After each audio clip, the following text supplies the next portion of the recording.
असाधारणम कारणम, पृथक व्यवहार का जो असाधारण कारण है, असाधारण कारण जहां भी कहते हैं तो अत्यंत निकटस्थ को हमको लेना है।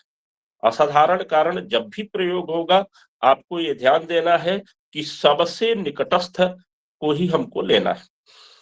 कहा कि पृथक व्यवहार का जो असाधारण कारण है, जो हेतु है, उसको हम पृथकत्व कहते हैं। जैसे एक वस्तु को दूसरे वस्तु से अलग करने का जो अत्यंत निकटस्थ साधन है, उसको हम पृथकत्व कहते हैं।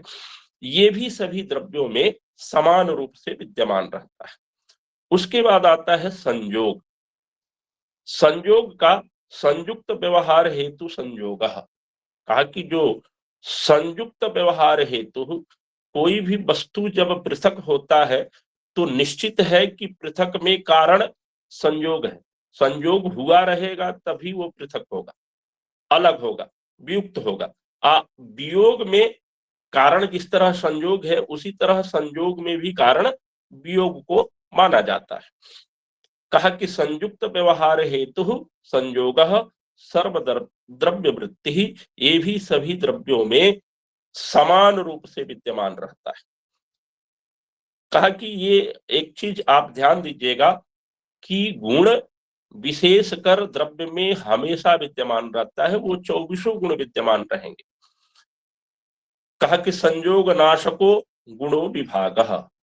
कहा कि संयोग का जो नाशक गुण है, संयोग की समाप्ति जिससे होती है, जो लोग वीडियो अपना ऑन किए हैं वो कम से कम ऑफ कर लें।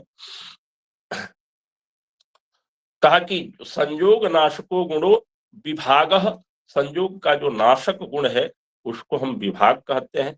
हमने पहले भी बताया कि संयोग होगा तो वियोग निश्चित है, और वियोग होगा तो संयोग निश्चित है। उसी तरह संयोग में कारण वियोग होता है और वियोग में कारण संयोग होता है। ये भी सभी द्रव्यों की वृत्ति है। उसके बाद परत्व और अपरत्व दो गुण हैं। कहा कि परापर व्यवहार असाधारण कारणे परत्ता परत्ते, दोनों का लक्षण बता दिया। जो पर का व्यवहार का असाधारण कारण है वो उसको परत्व कहते हैं। जो अपर के व्यवहार का, अपर माने नजदीक, पर माने दूर। हमने सामान्य जाति पढ़ाते हुए बताया था आप लोगों को कि ये सामान्य नाम की जो जाति है वो दो तरह की होती है, एक देशकृत और एक कालकृत। देशकृत उसे कहते हैं कि राम श्याम से दूर रहता है, ये परत्व है। और श्याम राम से नजदीक है, माने हमारे हम जहां बैठे हैं वहां से श्याम नजदीक है, यानी वो अपर देशकृत है। उसी तरह कालकृत भी मानते हैं, किसी का जन्म पहले हुआ है वह पर कालकृत है, और जो बाद में जन्म लिया वो अपर कालकृत है। ऐसे हम सामान्य जाति परत्व अपरत्व का भेद करते हैं। कहा कि पृथिव्यादि चतुष्टय मनोवर्तिनी। कहा कि ये पृथिव्यादि चतुष्टय, पृथिव्यादि चतुष्टय कहने का मतलब हुआ पृथ्वी, अप, तेज और वायु। पृथिव्यादि जब कहेंगे, क्योंकि जब द्रव्यों की हम गणना कर रहे थे तो द्रव्यों में पृथ्वी के तरफ से गिना गया है। क्योंकि जब आप अन्य दर्शन का जब मत पढ़ेंगे तो उसमें क्रम दूसरा होगा। जैसे सांख्य पढ़ेंगे तो सांख्य में क्रम आकाश के तरफ से शुरू होता है। इसलिए पृथिव्यादि चतुष्टय मान चतुष्टय की वृत्ति है, यानी पृथ्वी, अप, तेज और वायु में ये विद्यमान रहता है। ते दुविधे दिक्कृते कालकृते, हमने पहले भी बताया आपको कि यह दो प्रकार का होता है, दिक्कृत और कालकृत।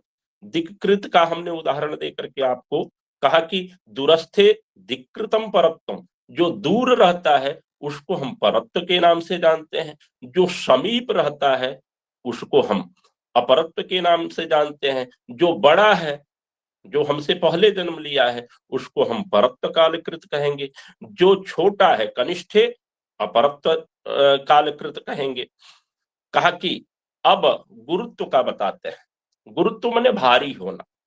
कहा कि आद्य पतना समवायी कारणम गुरुत्वम, कहा कि जो नीचे की तरफ गिरने का असमवायी कारण है। कहा कि जब हम चर्चा करेंगे तो कारण 3 प्रकार के बताएंगे, समवायी कारण, असमवायी कारण और निमित्त कारण। कहा कि उसमें जो असमवायी कारण है, समवायी कारण उसे कहते हैं कि जिसके बिना कार्य की उत्पत्ति न हो। जैसे मिट्टी से घट की उत्पत्ति होती है, तो मिट्टी के बिना घट नहीं बनता, ये समवायी कारण है। लेकिन चाक, चीवर, कुलाल इत्यादि जितने भी होते हैं, ये सारे के सारे असमवायी कारण के रूप में गिने जाते हैं। कहा कि उस यहाँ थोड़ा सा शास्त्रार्थ की भी स्थिति बनती है, जिस पर हम चर्चा नहीं करते। कहा कि पृथ्वी जल वृत्ति है, कहा कि यह जो गुरुत्व है, काठिन्य है, भारीपन है, वो पृथ्वी और जल में विद्यमान रहता है। व्यक्ति अनुभव भी करता है कि भूख लगी है, पानी पी लिया तो कुछ देर तो काम चल जाता है। कहा कि संदना असमवायी कारणम द्रवत्वम, द्रव कहते हैं जो लिक्विड फॉर्म में होता है, जितने भी वो सारे के सारे द्रव के नाम से जाने जाते हैं। नैयायिकों ने घी का उदाहरण दिया है। और जो स्यंदन माने जिसमें गति हो उसका जो असमवायी कारण है वो द्रवत्व है। वो पृथ्वी, जल और तेज में विद्यमान रहता है। वो 2 रूप से होता है, सांसिद्धिक और नैमित्तिक। अब सांसिद्धिक और नैमित्तिक का थोड़ा सा हम चर्चा कर लेते हैं। सांसिद्धिक माने जो नैसर्गिक रूप से, प्राकृतिक रूप से जो लिक्विड फॉर्म में है, और नैमित्तिक किसी कारणवश वो लिक्विड फॉर्म में आया है, माने किसी चलते लिक्विड फॉर्म में आया है। जैसे उदाहरण के तौर पे हम देख सकते हैं कि सांसिद्धिक द्रवत्व जल में हमेशा विद्यमान रहता है, क्योंकि जल कभी, हालांकि बर्फ बन जाता है, वो बर्फ बनाने की प्रक्रिया के द्वारा बनता है, लेकिन जल में सांसिद्धिक रूप से द्रवत्व है। जबकि पृथ्वी और तेज में ये नैमित्तिक रूप से, नैमित्तिक का मतलब है कि किसी न किसी कारणवश उसमें लिक्विड फॉर्म में आया है, वो सामान्य रूप से लिक्विड फॉर्म में नहीं है। कहा कि पृथिव्याम घृतादौ अग्नि संयोगजम द्रवत्वम, कहा कि अब यहाँ निमित्त भी बता रहे हैं कि पृथ्वी में जो द्रवत्व है वह अग्नि के संयोग से द्रवत्व आएगा। और जो तेज में, कहा कि पृथिव्याम घृतादौ, और घृत में जो लिक्विड फॉर्म होता है, घृत जो लिक्विड के रूप में हमको, घी जो लिक्विड के रूप में दिखता है, वह भी वस्तुतः अग्नि के संयोग से ही होता है। तेजसी सुवर्णादौ तेज और सुवर्ण में, सुवर्ण हमेशा, सोना हमेशा कठिन होता है, लेकिन वो आग के द्वारा उसको लिक्विड फॉर्म में बना करके कुंडल से किसी और आभूषण का निर्माण हम कर लेते हैं। कहा कि स्नेह किसे कहते हैं? स्नेह का दूसरा अर्थ प्रेम भी है। स्नेह का मतलब एक दूसरे से जुड़ना भी है। कहा कि चूर्णादि पिंडी भाव हेतुर गुण स्नेह। चूर्ण का मतलब है आटा। आटा को हम गूंथते हैं रोटी बनाने के लिए, वो जो एक आटा दूसरे आटा से जो जुड़ता है पानी में मिल करके, वो स्नेह के कारण ही होता है। इसीलिए कहा कि चूर्णादि पिंडी, चूर्णादि पिंडी का मतलब है कि आटा जब पिंडीकृत होता है, पिंडीकृत का मतलब रोटी बनाने के प्रोसेस में आता है, तो ही वो स्नेह के कारण ही आता है। स्नेह अगर नहीं हो तो एक आटा दूसरे आटा से नहीं जुड़ेगा। कहा कि उसके बाद शब्द का स्वरूप बताते हैं। कहा कि श्रोत्र ग्राह्यो गुणः शब्दः, जो स्त्रोत्र के द्वारा ग्राह्य होता है उसको हम शब्द कहते हैं। ये सिर्फ आकाश में रहता है। हमने पहले भी बताया था कि अगर आकाश में शब्द नहीं होते तो मोबाइल इत्यादि, आप जो मेरी बातें सुन पा रहे हैं मोबाइल यंत्र से, वो आकाश से ही टावर के माध्यम से खींच करके आप तक पहुंचा रहा है। कहा कि सदुविधः, कहा कि वह शब्द दो प्रकार का होता है, ध्वन्यात्मक और वर्णात्मक। ध्वन्यात्मक जैसे बादल का गरजना, घोड़ा का दौड़ना, घोड़ा के दौड़ने के बाद जो आवाज निकलता है वो वह ध्वन्यात्मक है। ये समझ में आता है कि कुछ न कुछ है, लेकिन ये नहीं समझ में आता है कि इसका अर्थ क्या है। यानी जिस जिस शब्द में अर्थ की प्रतीति न हो, कुछ है ऐसी प्रतीति हो, उसको हम ध्वन्यात्मक कहते हैं। जैसे भेरी का बजना, भेरी यानी वो ड्रम सिस्टम जो बजता है उसका कोई अर्थ नहीं निकल पाता है। कहा कि वर्णात्मक संस्कृत भाषादि रूप, कहा कि जितने हम व्यवहार में प्रयोग करते हैं, व्यवहार करते हैं जिन शब्दों का और जिसका अर्थ की प्रतीति होती है, उसको हम वर्णात्मक शब्द के नाम से जानते हैं। कहा कि सर्व व्यवहार हेतु गुणो बुद्धिर ज्ञानम। हमने पहले भी बताया था कि जो ज्ञान है वह ज्ञान के दर्शन में दो रूप उपलब्ध होते हैं। हालांकि कहीं ऐसा कहा नहीं गया है कि ज्ञान दो प्रकार का होता है, लेकिन अभी जो हमारे आपके पास ज्ञान है वो बुद्धिजन्य ज्ञान है, ये नश्वर है, इसका नाश होता है। इसलिए आप ये न समझ लें कि नहीं ब्रह्म भी ईश्वर भी ब्रह्म स्वरूप है और हमको तो ज्ञान हो गया तो हम भी ईश्वर हो गए। कहा कि वो जो ईश्वर वाला ज्ञान है वह नित्य है और यह जो ज्ञान है वो अनित्य है। इसलिए कहा कि सर्व व्यवहार हेतु गुणो बुद्धिर ज्ञानम। कहा कि जो सभी सबसे जो हम व्यवहार करते हैं, आदान प्रदान करते हैं शब्दों का, वह बुद्धि बुद्धि रूपी ज्ञान है। कहा कि सा दुविधा, कहा कि वह दो प्रकार की होती है, स्मृति अनुभवश्च, माने स्मरण रूप, यानी किसी शब्द को हमने पहले सुना या किसी कॉमेडियन का हमने दृश्य देखा और रास्ता चलते हुए वो कॉमेडियन है नहीं, वो बातें हैं नहीं, फिर भी हमको याद आकर के हंसी आ रही है, यानी रास्ते चलते हुए हम हंस रहे हैं, ये क्या हो रहा है? स्मरण हो रहा है। अनुभव थोड़ा सा अंतर है। अनुभव जितना भी होता है वो स्मरण रूप तो होता है, लेकिन वो विषय के उपस्थित होने पर भी होता है, लेकिन स्मृति हमेशा विषय के नहीं रहने पर ही होती है। आगे बता रहे हैं, संस्कार मात्र जन्यम ज्ञानम स्मृति।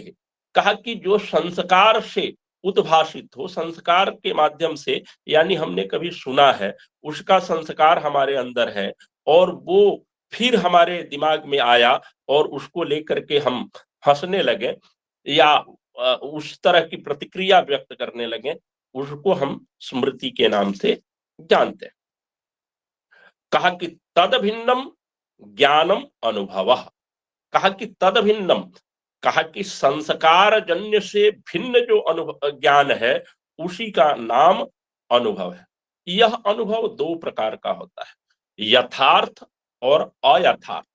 यथार्थ का मतलब जैसा है वैसा ही दिखना, इसको यथार्थ कहते हैं।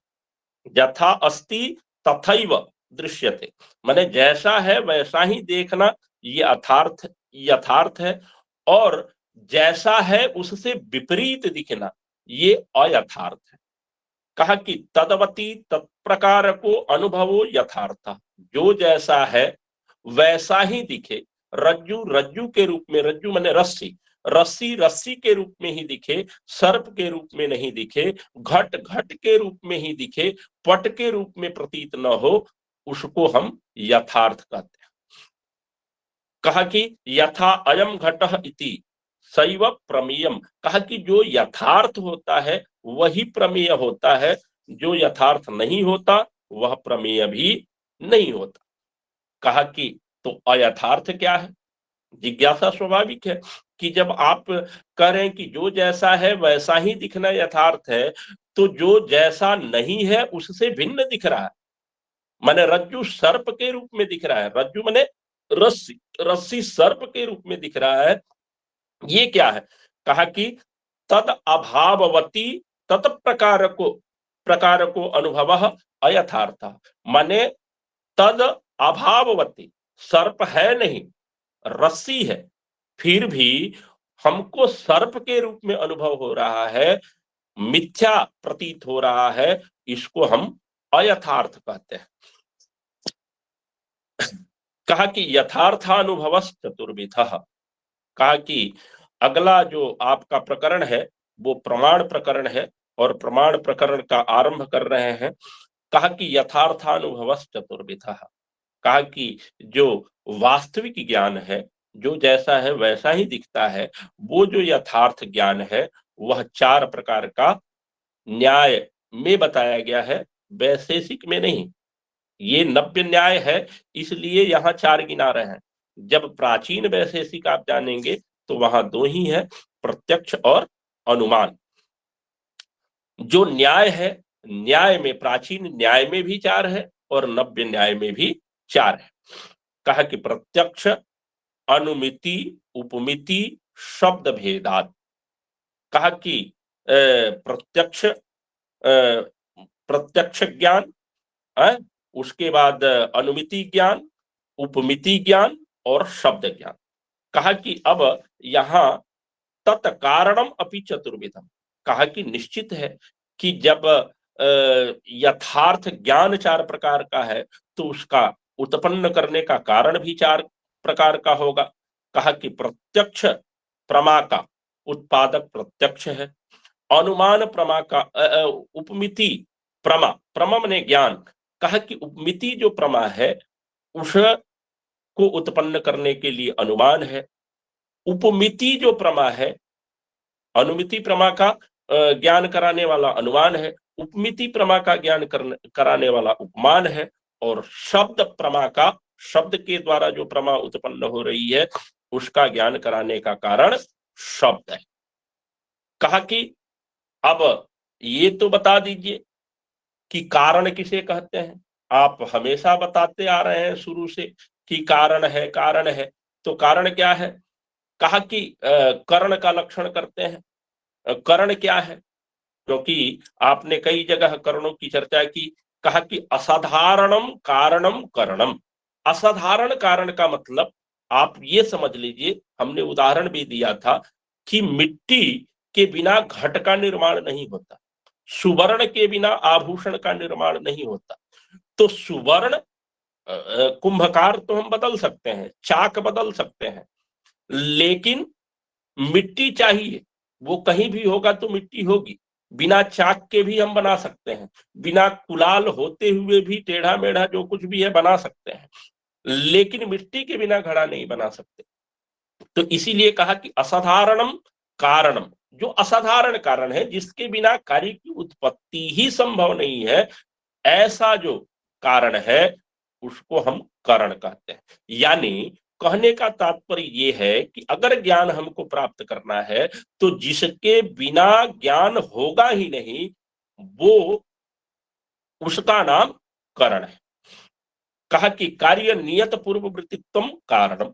कहा कि कारण तो आपने समझा दिया, कारण तो बताया नहीं। कहा कि कारण का मतलब जो कार्य के नियत पूर्व में विद्यमान रहे। कहा कि यहाँ थोड़ा सा आप करेक्शन कर लीजिए, क्योंकि बुक में यही है, लेकिन थोड़ा सा करेक्शन ये कर लीजिए। मान लीजिए कि घट का निर्माण हो रहा है, और घट का निर्माण जिस समय हो रहा है उस समय एक गधा भी बैठा है। घट जहां निर्माण हो रहा है उसी के बगल में गधा भी बैठा है। तो आप कहेंगे कि ये तो कार्य नियत पूर्व वृत्तित्व है, इसको भी कारण मानो। कहा कि कार्य नियत पूर्व वृत्तित्व है, लेकिन ये अनन्यथा सिद्ध है। अन्यथा सिद्ध है, अन्यथा सिद्ध माने ये रहेगा तो भी घट का निर्माण होगा, नहीं रहेगा तो भी घट का निर्माण होगा। समय से आएगा तो हम बताएंगे कि क्या क्या अन्यथा, 5 प्रकार के अन्यथा सिद्धों की चर्चा किया है, कदाचित तर्क संग्रह में भी किया हो। तो हम ये बताएंगे कि 5 अन्यथा सिद्ध क्या है। कि कार्यम प्राग भाव प्रतियोगी। अब यहां प्रतियोगी शब्द न्याय दर्शन में अभाव का वाचक है। ये जहां भी प्रतियोगी शब्द आएगा वहां ये समझिएगा कि अभाव है। प्रतियोगी माने अभाव। कार्यम प्राग भाव प्रतियोगी, कहा कि कार्य जो भी होता है वो प्राग भाव प्रतियोगी होता है, यानी कार्य का पूर्व में अभाव होता है। प्रतियोगी का मतलब हमने बताया कि अभाव। कहा कि अभाव का मतलब है कि पूर्व में वह नहीं था। जैसे जिस घट का हम निर्माण कर रहे हैं वह घट हो सकता है दूसरा घट हो, लेकिन जिस घट का हम निर्माण कर रहे हैं वो घट पूर्व में नहीं था। इसलिए लक्षण बनाया कार्यम प्राग भाव प्रतियोगी, माने जो पूर्व में न हो उसको हम कार्य कहते हैं, माने जो बाद में उत्पन्न हो उसको हम कार्य कहते हैं, जो नियत पूर्व में विद्यमान हो उसको हम कारण कहते हैं। कहा कि कारण यह 3 प्रकार का होता है, समवायी कारण, असमवायी कारण और निमित्त कारण। समवायी कारण का लक्षण करते हुए कहते हैं यत समवेतम कार्यम उत्पद्यते, यानी जिसको लेकर के कार्य की उत्पत्ति होती है। जैसे घट हम बना रहे हैं तो घट मिट्टी को छोड़ करके निर्मित नहीं होगा, मिट्टी को छोड़ करके उत्पन्न नहीं होगा। इसलिए आभूषण बना रहे हैं तो सुवर्ण को छोड़ करके आभूषण की उत्पत्ति नहीं होगी। अगर हम दही बना रहे हैं तो दूध को छोड़ करके दही की उत्पत्ति नहीं होगी। इसीलिए कहा कि यत समवेतम कार्यम, माने जो समवेत कार्य है, जिसको लेकर के ही कार्य की उत्पत्ति हो उसको हम समवायी कारण कहते हैं। यहां एक उदाहरण दिया है, आपको बता देता हूं। यथा तंतवः पटस्य, तंतु यानी धागा के बिना पट की कल्पना नहीं किया जा सकता, कपड़े का कल्पना नहीं किया जा सकता। और भी बहुत सारे यहाँ उदाहरण विद्यमान है। कहा कि कार्येण कारणेन वा सहकारी मिथः समवेतम यत कारणम असमवायी कारणम। कहा कि जो कार्य कार्य जो हम कर रहे हैं, जिस जैसे मान लीजिए कि घट की उत्पत्ति कर रहे हैं तो घट की उत्पत्ति में जो सहायक है, यानी घट की उत्पत्ति मिट्टी से हो रही है तो मिट्टी से घट बनने में जो सहायक है वो सारे के सारे असमवायी कारण के रूप में आते हैं। जैसे उदाहरण दिया, कहा कि मान लीजिए कि हमको मिट्टी का घड़ा बनाना है, तो मिट्टी का घड़ा बनाना है, जब तक हम मिट्टी को पानी डाल करके और गीला नहीं करेंगे, उस घट बनाने योग्य नहीं बनाएंगे, तब तक घट बनेगा नहीं। कहा कि घर में रोटी बनाते हैं, हमने स्नेह का उदाहरण भी दिया था। कहा कि रोटी बनाते हैं, जब तक उसमें पानी डाल करके उसको आटे को रोटी बनाने योग्य नहीं बनाएंगे तब तक रोटी बनेगा नहीं। कहा कि यह जो एक आटा से दूसरे आटा का संयोग हो रहा है, एक तंतु से दूसरे तंतु का जो संयोग हो रहा है पट बनाने के लिए, एक मिट्टी से दूसरे मिट्टी का जो संयोग हो रहा है, यह संयोग क्या है? कार्य की उत्पत्ति में सहायक है। इसलिए यह संयोग असमवायी कारण है। तंतु में जो रूप है, मान लीजिए कि लाल रंग है तंतु में, पट पट में भी लाल रंग आएगा। अब यहाँ एक चीज ध्यान देने योग्य है, क्योंकि जो तंतु का रूप है वह पट के रूप के प्रति नैयायिकों के मत में कारण नहीं है। तंतु का जो रूप है वो पट के रूप के प्रति कारण नहीं है। पट अपने रूप के प्रति कारण है, लेकिन तंतु का रूप पट के रूप में कारण नहीं है। वो जब कारण बनेगा तो असमवायी कारण बनेगा, समवायी कारण नहीं बनेगा। इनका ये मानना है कि अगर तंतु का रूप पट रूप के प्रति समवायी कारण बना तब तो कार्य की उत्पत्ति ही नहीं होगी, क्योंकि ये मानते हैं, पीलूवाद और पिठारवाद की चर्चा बहुत सारी है इसमें, शास्त्रार्थ भी इस पर होता है, वो उधर हम नहीं जाते हैं। बस आप इतना समझिए कि तंतु रूप पट रूप के प्रति असमवायी कारण है समवायी कारण नहीं है। का कि निमित्त कारण तो बता दीजिए। कहा कि जो समवायी कारण भी नहीं है, असमवायी कारण भी नहीं है, वो निमित्त कारण होता है। जो समवायी भी नहीं है, असमवायी कारण भी नहीं है। जैसे घट का निर्माण हुआ, तो घट के निर्माण में मिट्टी से घट का निर्माण हम कर रहे हैं, तो मिट्टी तो कारण है, ये समवायी कारण है। लेकिन मिट्टी में मिट्टी का जो संयोग हो रहा है, जिससे हम मिट्टी का गोला बना रहे हैं, वह संयोग हुआ असमवायी कारण। कहा कि निमित्त कारण, कहा कि कुलाल है, क्योंकि कुंभकार ही बना रहा है। और दूसरा, सर्वदा के लिए निमित्त कारण इस जगत के प्रति ईश्वर है, इसलिए ईश्वर को हम निमित्त कारण के नाम से जानते हैं। तदेतत् त्रिविध कारण मध्ये यद असाधारणम कारणम तदेव कारणम। कहा कि इन तीनों की उत्पत्ति में, यानी समवायी कारण में, असमवायी कारण में, निमित्त कारण में, जो सबसे असाधारण है, माने सबसे जरूरी है, असाधारण का मतलब सबसे आवश्यक है, जिसके बिना कार्य की उत्पत्ति ही नहीं हो सकती, वह कारण है। कहा कि तत्र प्रत्यक्ष ज्ञान करणम प्रत्यक्षम। प्रत्यक्ष ज्ञान के प्रति प्रत्यक्ष ही करण होता है। प्रत्यक्ष का लक्षण भी बताते हैं। कहा कि प्रत्यक्ष का लक्षण करते हुए कहते हैं इंद्रियार्थ सन्निकर्ष जन्यम ज्ञानम प्रत्यक्षम। यहाँ 3-4 शब्द हैं, आप अलग अलग समझ लीजिए। कहा कि इंद्रिय, अर्थ, इंद्रियार्थ माने इंद्रिय, अर्थ का अर्थ लेना है विषय, सन्निकर्ष यानी इंद्रिय और अर्थ के बीच का संबंध, इंद्रिय, अर्थ और सन्निकर्ष, यानी हम किसी घट को देख रहे हैं तो घट से चक्षु का कोई संबंध बन रहा है। चक्षु हुआ इंद्रिय, घट हुआ विषय, और चक्षु का घट का हमको ज्ञान करना है तो चक्षु के माध्यम से देखेंगे, तो चक्षु और घट के बीच में जो संबंध बन रहा है उसका नाम सन्निकर्ष है। कहा कि ज्ञानाकरणम ज्ञानम प्रत्यक्षम, ये और किसी का लक्षण है।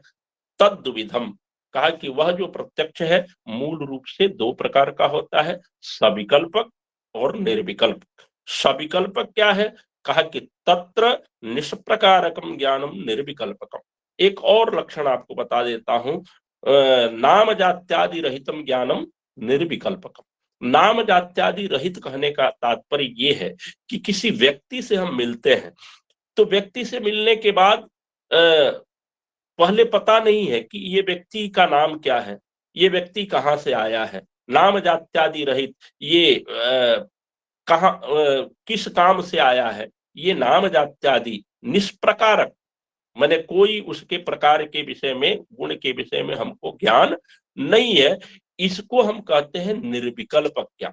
अब हम कल बौद्ध दर्शन पढ़ाते हुए बताए थे कि वहां बौद्ध दर्शन में सविकल्पक ज्ञान पहले होता है, लेकिन ये जो आस्तिक जितने भी दर्शन है वो सारे दर्शन पहले निर्विकल्पक ज्ञान को मानते हैं, उसके बाद सविकल्पक ज्ञान को मानते हैं।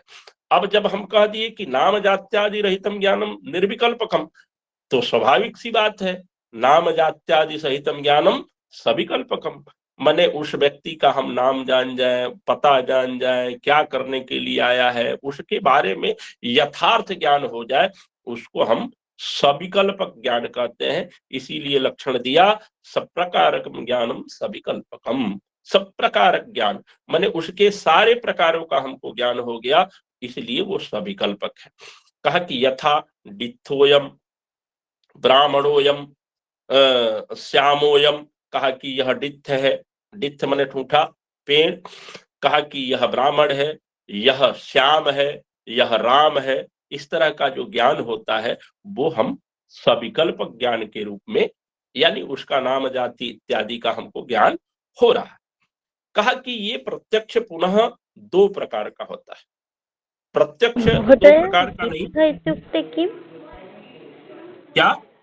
डित्थ इत्युक्ते किम? अरे बिना पत्ता और बिना टहनी का पेड़, कोई ठूठा पेड़। जी। कहा कि ये अब इसमें हमने इंद्रियार्थ सन्निकर्ष बताया, तो अब ये सन्निकर्ष के दो भेद बताते हैं। कहा कि एक लौकिक सन्निकर्ष है और एक अलौकिक सन्निकर्ष है। कहा कि एक चीज यहाँ चर्चा तर्क संग्रह में नहीं है। कहा कि ये आत्म मन संयोग के माध्यम से इंद्रिय का विषय से संयोग मानते हैं, यानी आत्मा मन को प्रेरित करता है, मन इंद्रिय को प्रेरित करता है, पुनः उस घट का प्रतिबिंब इंद्रिय बनाता है, यानी चक्षुर इंद्रिय घट का प्रतिबिंब बनाएगा और प्रतिबिंब बना करके मन को देगा, मन संकल्प विकल्प करेगा और उसके बाद आत्मा को समर्पित कर देगा और आत्मा ये निश्चय कर लेगा कि यह घट है। क्यों? क्योंकि ये कहते हैं कि ज्ञानाधिकरणम आत्मा, ज्ञान का जो अधिकरण है वो आत्मा है। और दर्शनों में ज्ञान का अधिकरण आत्मा नहीं है, ये ज्ञान का अधिकरण मानते हैं। इसलिए यहां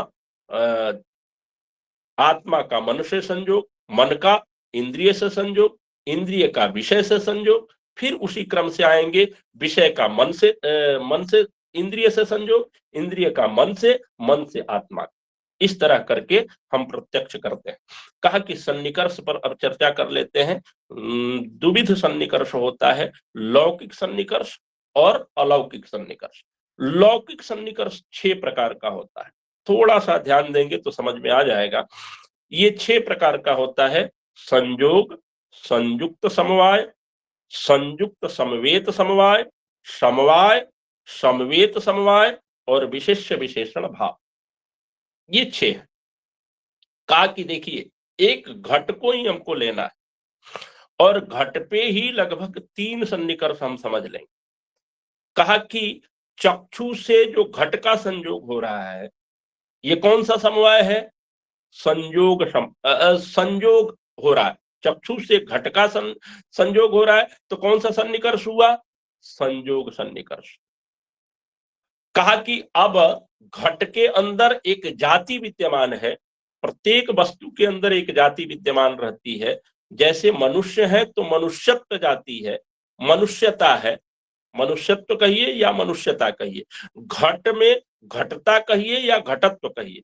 कहा कि जिस तरह घट में घटत्व विद्यमान रहता है, तो अगर हमको घटत्व का प्रत्यक्ष करना है तो घटत्व का प्रत्यक्ष तो संयोग सन्निकर्ष से होगा ही नहीं, क्योंकि हम केवल घट को देख रहे हैं, घटत्व को तो देख नहीं पा रहे हैं। तो उसके लिए नैयायिकों ने एक कल्पना की, संयुक्त समवाय। कहा कि अब यहां देखना है आपको कि चक्षु से घट का संयोग हुआ, घट में घटत्व समवाय संबंध से रहता है, घट में घटत्व समवाय संबंध से रहता है, यानी घटत्व का प्रत्यक्ष हम संयुक्त समवाय से करते हैं, संयुक्त समवाय सन्निकर्ष से करते हैं, संयुक्त सन्निकर्ष से नहीं होगा। कहा कि और भी आगे बढ़े। कहा कि अब हम घट का ही उदाहरण लेना है। कहा कि घट का इंद्रिय से सन्निकर्ष हो रहा है, यानी संयोग हुआ। घट में घटत्व विद्यमान है समवाय संबंध से। कहा कि घट में घटत्व विद्यमान है समवाय संबंध से, लेकिन रूप किस संबंध से विद्यमान है? कहा कि वो भी समवाय संबंध से विद्यमान है, तो 2 समवाय जोड़ लेना है, संयुक्त समवेत समवाय। माने संयुक्त समवेत ऐसे एक शब्द बना दिया, वो समवाय का ही एक रूप है। यानी व्याख्या करके देखेंगे तो ये समझ में आएगा, संयुक्त समवाय समवाय।